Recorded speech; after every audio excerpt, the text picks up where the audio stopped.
உடனே கருவுல இடத்தை கொடுக்கிறாங்க. சுபஹானல்லாஹ். உடனே அந்த குழந்தையை சுமக்கிறாங்க.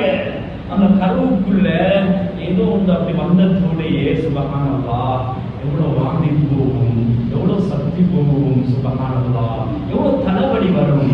ஒரு நாள் சாப்பாடு சாப்பிட முடியாது. அது 4 மாதம் கடந்தா சுபஹானல்லாஹ் நல்ல முறையில் தூங்கிக் கொள்ள முடியாது.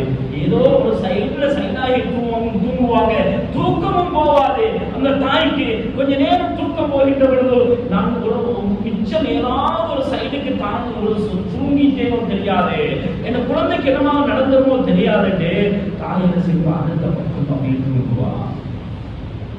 கொஞ்ச நேராக படுப்பா. ஏன் நான் கருவுல சுமந்திருக்கின்ற ஏக மகனுக்கு ஒன்றுமே நடந்துவிடக்கூடாது. ஒன்றையும் பார்க்க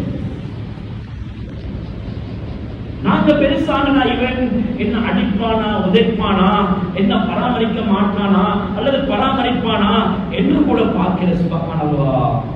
இது தாயுடைய பாசம். சொல்லுவது தாய்க்கு அல்லாஹ் கொடுத்திக்கக்கூடிய பாசம்.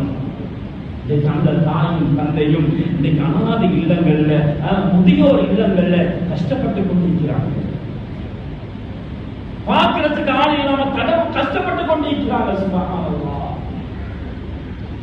அன்புக்குரியவர்களே, குர்ஆன் எந்த சொல்லுகின்றது என்றால் இபாதத்துக்கு பின்னால் அடுத்தபடியாக குர்ஆன் சொல்லுது வகலா ரப்புக அல்லா தஅபுது இல்லா இய்யாஹு வபில் வாலிதைனி இஹ்சானா.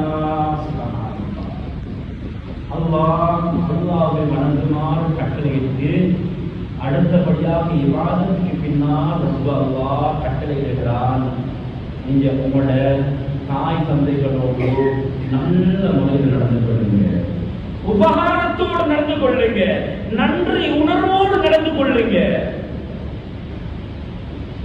அவங்க இருக்கிறாங்க, நல்ல ஆரோக்கியமாக இருக்கிறாங்க, நீங்க உழைக்கிறீங்களா, உங்களோட பணத்துல ஒரு கணக்கை கொடுத்து அவங்களுக்கு செலவழியுங்க.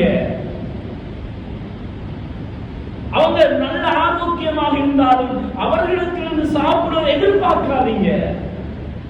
உங்க வயசு வந்துட்டா நீங்க உடைச்சு கொடுங்க அவங்களுக்கு. எவ்வளவு குர்ஆன் சொல்லி காட்டுகிறது, நல்ல நன்றி கடனோடு நடந்து கொள்ளுங்க. அடுத்த கட்டமாக குர்ஆன் என்ன பேசுகிறது தெரியுமா? இம்மா யபலுகன்ன ஐந்தகல் கிபர் அஹதுஹுமா அவ் கிலாஹுமா ஃபலா தகுல் லஹுமா உஃபின். சுப்ஹானல்லாஹ்.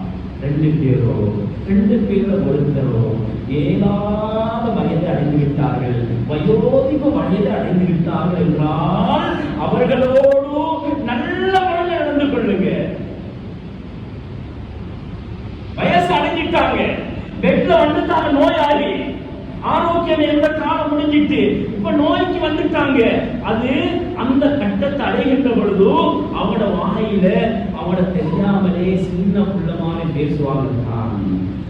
60-70 வயதாகுனா நாங்க செஞ்சு கொடுத்தாலும் செய்யாத மாதிரி ஒரு வேலை இருக்கும். 1000 முறை சொன்னாலும் நீங்க அதை செஞ்சு கொடுங்க.